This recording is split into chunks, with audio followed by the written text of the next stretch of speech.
Ассалаумағалейкум, құрметті жақсылар. Бүгін ізгілікте жасай қайырымдылық қоғамдық қоры ізгілік жүректе қайырымдылық білекте акциясымен біз Шымкент полиция департаментімен бірлесе отырып, ауыз ашарға үлгермей қалған ағаларымызға, жол кептелісінде тұрған ағаларымызға су мен құрма таратудамыз. Бізбен бірге болыңыздар.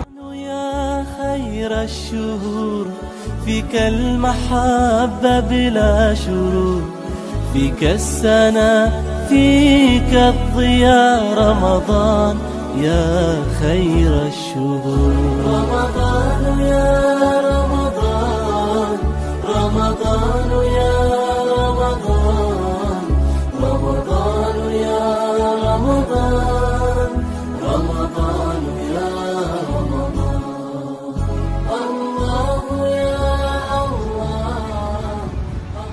Достар, міне біз өзімізге берілген ауызашарға керекті заттарды таратып біттік. Ал енді осынша адамдардың таратқанына көмек қолын созған жандарға алғысымыз шексіз. Ізгілікте жасай!